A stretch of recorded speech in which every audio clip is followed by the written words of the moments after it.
Bible में प्रमुख रूप से 3 प्रकार के उपवासों का हम उल्लेख पाते हैं। और ये 3 प्रकार के उपवास, पहला सामूहिक उपवास है, दूसरा व्यक्तिगत उपवास और तीसरा गुप्त उपवास।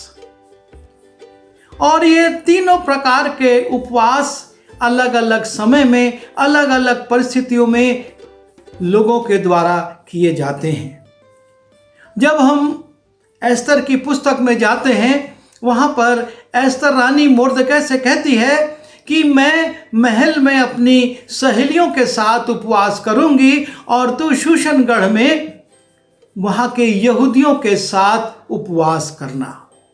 और ये एक सामूहिक उपवास था जो कि 3 दिन का था और इन्होंने 3 दिन तक वो सामूहिक उपवास किया और उसका एक बहुत अच्छा परिणाम भी हम देखते हैं कि पूरी यहूदी कौम तो बचती है और उनके शत्रुओं को लज्जित होना पड़ता है, जिससे कि पूरे क्षयर्ष राजा के 127 प्रांतों में यहूदियों का दबदबा बढ़ जाता है और वहाँ के लोग यहूदियों से डरने लगते हैं कि ये यहूदी जो हैं ये सच्चे परमेश्वर के मानने वाले हैं। और मोर्दकै को भी राजा के पद में दूसरा स्थान मिल जाता है। राजा अपने बाद मोर्दकै को स्थान देता है कि वो उसके दायित्वों को पूरा करेगा। जब हम योना की पुस्तक पढ़ते हैं, वहाँ पर भी हम एक सामूहिक उपवास को देखते हैं, जो कि पूरा नगर, नीनवे नगर के लोग, राजा और यहाँ तक कि वहाँ पर राजा ने घोषणा की कि पशु भी टाट ओढ़ेंगे और उनको भी चारा नहीं दिया जाएगा। वो एक सामूहिक उपवास करते हैं और उस सामूहिक उपवास का भी परिणाम हम देखते हैं। जब लोग अपने जीवन में परिवर्तन लाते हैं, कुमार्ग से बदलते हैं, तो परमेश्वर अपने योजना को और अपनी उद्घोषणा को परिवर्तित कर देता है। वो योना से कहता है कि मैंने देखा है कि ये लोग कुमार्ग से बदल रहे हैं और इसलिए मैं इस नगर को 40 दिन के बाद नष्ट नहीं करूंगा। और ये सामूहिक उपवास है। और आज भी कलीसियाओं में कई बार हम सामूहिक उपवासों की उद्घोषणा करते हैं कि अमुक अमुक दिन, अमुक अमुक विषयों के लिए कलीसिया के लोग उपवास करें। और उसमें बहुत से लोग उपवास करते हैं और एक अच्छे परिणाम वर्तमान कलीसियाओं में भी हमको देखने को मिलते हैं। दूसरा उपवास जो मैं आपसे कह रहा था, और वो है व्यक्तिगत उपवास, जिसमें कि समूह को नहीं लिया जाता, लेकिन ये व्यक्तिगत होता है। जब नहम्याह यरूशलेम को घिरा हुआ देखता है, जानता है, तब वो व्यक्तिगत रूप से उपवास करता है, परमेश्वर से प्रार्थना करता है और उसको अनुमति मिलती है कि वो छुट्टी मिल जाती है और वो यरूशलेम की शहरपनाह बनाने के लिए जा पाता है। जब हम मूसा को देखते हैं, वो परमेश्वर के साथ रहता है और व्यक्तिगत रूप से वो उपवास रखता है। वो इस्राएलियों से नहीं कहता है कि जितने दिन मैं परमेश्वर के साथ रहूंगा, पहाड़ पर रहूंगा, उतने दिन तुम भी उपवास पर रहना। और ना हम एलिया के लिए देखते हैं, उसने भी व्यक्तिगत उपवास करके वो होरेब पर्वत पर जाता है, जहाँ से परमेश्वर का वो एक अभिषेक का वरदान पाता है कि तुझको नए राजा के लिए और साथ ही साथ अपने जगह पर एलीशा को नियुक्त करने के लिए अभिषेक का काम करना है।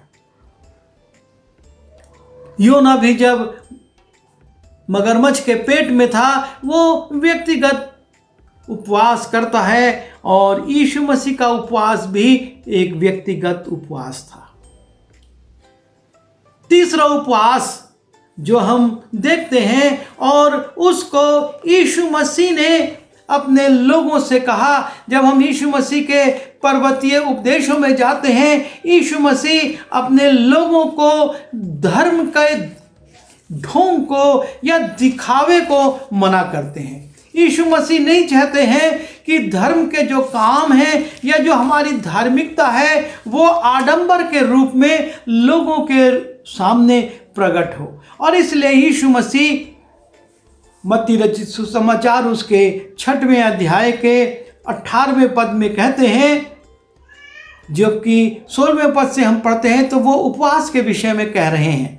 और उसी उपवास के विषय में कहते हुए वो आगे बढ़ते हैं और कहते हैं, ताकि लोग नहीं, जो हम उपवास करते हैं उसके विषय में यीशु मसीह कहते हैं, ताकि लोग नहीं परंतु तेरा पिता जो गुप्त में है तुझे उपवासी जाने। इस दशा में तेरा पिता जो गुप्त में देखता है तुझे प्रतिफल देगा। यीशु मसीह चाहते हैं कि हम जब उपवास करें, व्यक्तिगत उपवास के विषय में वो कह रहे हैं, जब तुम व्यक्तिगत उपवास करते हो तब तुम्हारे चेहरे पर उदासी नहीं होना चाहिए। और जिस प्रकार से तुम अपने दैनिक क्रियाओं को करते थे, दैनिक कार्यों को करते थे, उस प्रकार से करो, ताकि किसी को ना पता चले कि तुम उपवासी हो। तुम सिर में तेल लगाओ, बाल बनाओ, मुंह धो और अपने चेहरे से या अपने कार्यकलापों से किसी रीति से ये मत प्रकट करो कि तुम उपवासी हो। तुम्हारा उपवास गुप्त हो, और जब तुम्हारा उपवास गुप्त होगा तो परमेश्वर जो गुप्त में देखता है वो तुम्हारे उपवास को देखेगा और तुझे उसका प्रतिफल देगा। तो हमको अपने जीवन में इन 3 उपवासों पर विचार करना है।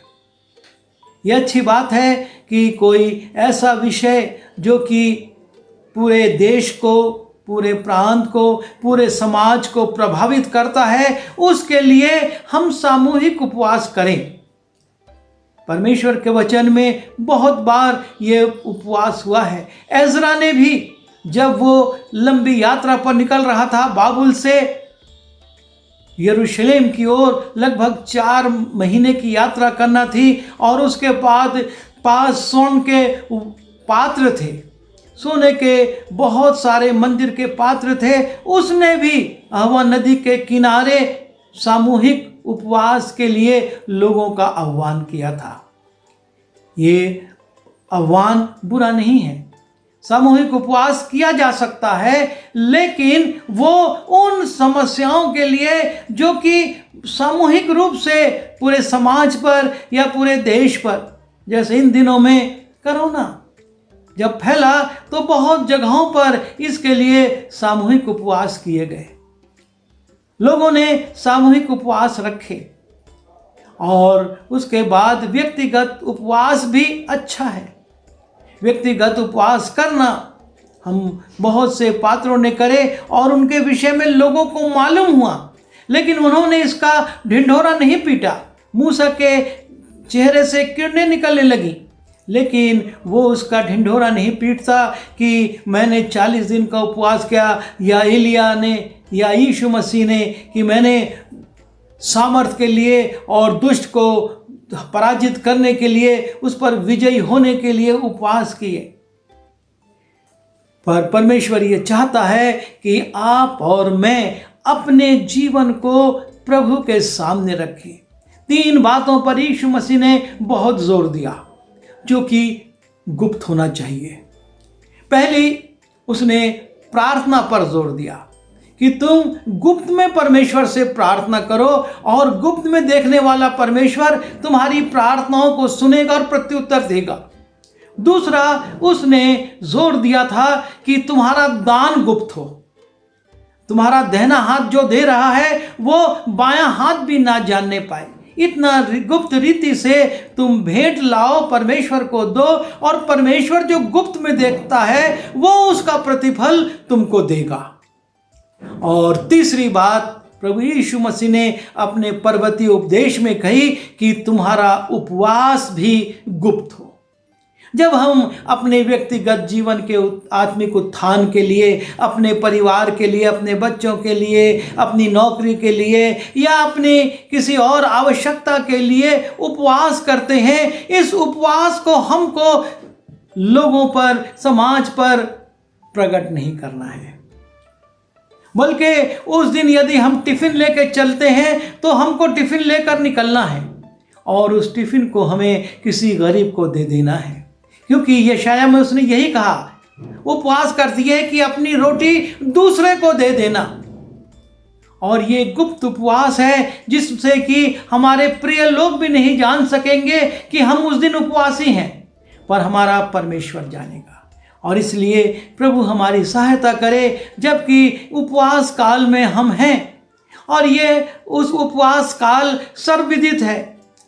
संसार के लोग जानते हैं कि इसमें क्रिश्चियन समुदाय उपवास करता है, परमेश्वर से प्रार्थना करता है, लेकिन हम अपने व्यक्तिगत उपवास का प्रगटीकरण ना करें। हम उसको गुप्त रखें और देखें कैसे परमेश्वर, जैसा यीशु ने कहा है, इस दशा में तेरा पिता जो गुप्त में देखता है तुझे प्रतिफल देगा। हमारा परमेश्वर हमको प्रतिफल देगा। समाज में प्रतिष्ठा या नाम या हमको उपवासी नहीं कहलाना है, हमको परमेश्वर से प्रतिफल पाना है। प्रभु हमारी सहायता करे। आइए दुआ करें। प्रभु जी, हम धन्यवाद देते हैं कि आपके लोग जब सामूहिक रूप से भी उपवास रखते हैं और व्यक्तिगत रूप से भी उपवास रखते हैं, आप उसको देखते हैं और उनके उस उपवास का प्रत्युत्तर भी देते हैं, उनकी लालसाओं को पूरा करते हैं, उनकी समस्याओं को दूर करते हैं और उनके मन की उदासियों को समाप्त कर देते हैं।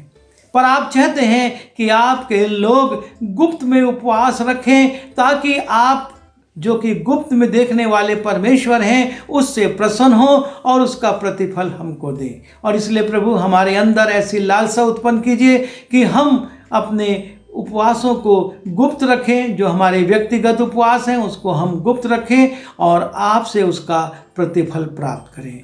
विनती यीशु मसीह के नाम से मांगते हैं, आमीन।